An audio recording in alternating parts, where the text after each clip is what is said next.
इस वक्त की बड़ी खबर में आपका स्वागत है। चलिए बढ़ते हैं खबरों की ओर।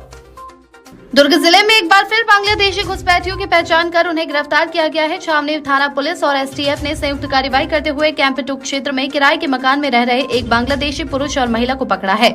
दोनों पिछले 6 से 7 महीनों से इलाके में फर्जी पहचान के साथ रह रहे थे, जबकि वे पिछले 10 से 12 वर्षों से भारत में अपनी असली पहचान छिपाकर अवैध रूप से रह रहे थे। वहीं सीएसपी सत्यप्रकाश तिवारी ने बताया कि गिरफ्तार पुरुष ने खुद को मोहम्मद अली शेख बताया, लेकिन जांच में उसका वास्तविक नाम मोहम्मद अब्दुल रौब हुसैन निवासी जिला जैसोर बांग्लादेश पाया गया। वह 2012 में भारत बांग्लादेश सीमा को अवैध रूप से पार कर भारत आया था। उसने पश्चिम बंगाल के दक्षिण 24 परगना जिले में एक महिला से विवाह कर फर्जी नाम से भारतीय दस्तावेज बनवा लिए थे। महिला ने खुद को साथी शेख बताया, जबकि उसका असली नाम साथी खातून है। वह भी जैसोर बांग्लादेश की रहने वाली है और 2014 में अवैध रूप से भारत में घुसी थी। वह पिछले 7 से 8 महीनों से कैंप 2 क्षेत्र में रह रही थी। दोनों के पास से बांग्लादेशी पासपोर्ट, पहचान पत्र, जन्म प्रमाण पत्र और अन्य मूल दस्तावेज बरामद किए गए हैं। दोनों के खिलाफ बीएनएस अधिनियम 2023, विदेशी नागरिक अधिनियम 1986, भारतीय पासपोर्ट अधिनियम 1967 तथा पासपोर्ट अधिनियम 1920 के तहत कानूनी कार्रवाई की गई है। दुर्ग जिले में बांग्लादेशी और रोहिंग्या घुसपैठियों की पहचान कर कार्रवाई के लिए एसटीएफ सक्रिय रूप से कार्यरत है।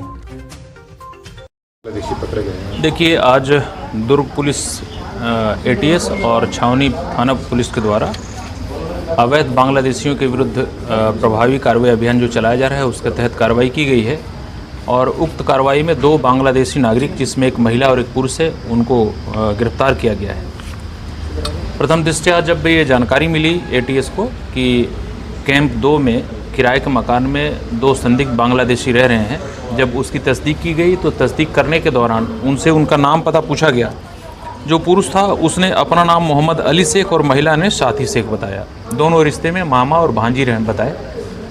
जब उनसे डिटेल पूछताछ की गई तो उन्होंने अपने आप को दक्षिण 24 परगना जिला वेस्ट बंगाल का होना बताया।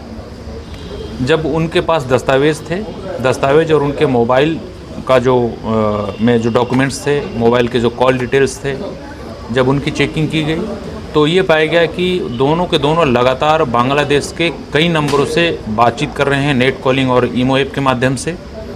इसी प्रकार उनके मोबाइल में बांग्लादेश की नागरिकता से संबंधित पासपोर्ट, जन्म प्रमाण पत्र, बांग्लादेश की नागरिकता से संबंधित पहचान पत्र एवं अन्य बहुत सारे दस्तावेज पाए गए हैं जो बंगाली भाषा में थे, जिनका इंटरप्रिटेशन करके और उनकी पृथक से जब्ती की गई है। जब उनसे पूछताछ की गई, अन्य दस्तावेज उनसे जब लिए गए तो ये पता चला कि लगभग दोनों महिला पुरुष 10-12 साल पहले बांग्लादेश से अवैध रूप से चोरी छुपे अंतर्राष्ट्रीय बॉर्डर भारत बांग्लादेश का उसको क्रॉस किया और क्रॉस करके भारत में आए। लगभग 10 साल से दोनों यहाँ रह रहे थे। सबसे पहले वो उत्तर 24 परगना, फिर दक्षिण 24 परगना में आए। दक्षिण 24 परगना में उन्होंने फर्जी अपना भारतीय नागरिकता से संबंधित वहाँ आधार कार्ड, पैन कार्ड और एपिक कार्ड बनवाया। इस दौरान महिला जो है वो बेंगलोर और मुंबई में अलग अलग जगहों पर जाकर के रोजी मजदूरी करती रही। ये व्यक्ति भी अपना नाम वगैरह सब कुछ बदल करके अपना डेट ऑफ बर्थ वगैरह सब चेंज कर दिए थे और चेंज करके भी ये अलग अलग शहरों में रह करके काम कर रहे थे। अभी विगत 7-8 महीने से ये यहाँ पे रह रहे थे। जब विस्तृत पूछताछ की गई तो जो व्यक्ति है उसका नाम मोहम्मद अब्दुल रौफ हुसैन, पिता का नाम अब्दुल सत्तार खंदोकर, ये 48 साल उम्र का है। ये मूल रूप से शिकारगाछा जिला जैसोर बांग्लादेश का रहने वाला है। इसी प्रकार जो महिला है उसका नाम साथी खातून, जो एक्चुअल नेम है साथी खातून, पिता मोहम्मद जमशेर सरदार, ये भी माटी कुमरा शिकारगाछा जिला जैसोर बांग्लादेश की रहने वाली है। इन दोनों के पास से बांग्लादेशी दस्तावेज, बांग्लादेशी नागरिकता से संबंधित दस्तावेज, साथ ही भारत में आने के पश्चात भारतीय नागरिकता से संबंधित जो भी फर्जी और कूटरचित दस्तावेज इनके द्वारा तैयार किए गए हैं, वो सारे दस्तावेज और मोबाइल वगैरह सब जब्त किया गया है और इनके विरुद्ध कूटरचित एवं फर्जी दस्तावेज बनाने, उसका दुरुपयोग करने, इससे संबंधित बीएनएस की विभिन्न धाराओं के तहत, साथ ही पासपोर्ट अधिनियम और विदेशी विषयक अधिनियम 1946 के तहत अपराध पंजीबद्ध किया गया है और इनको आज न्यायिक रिमांड पर भेजा गया है।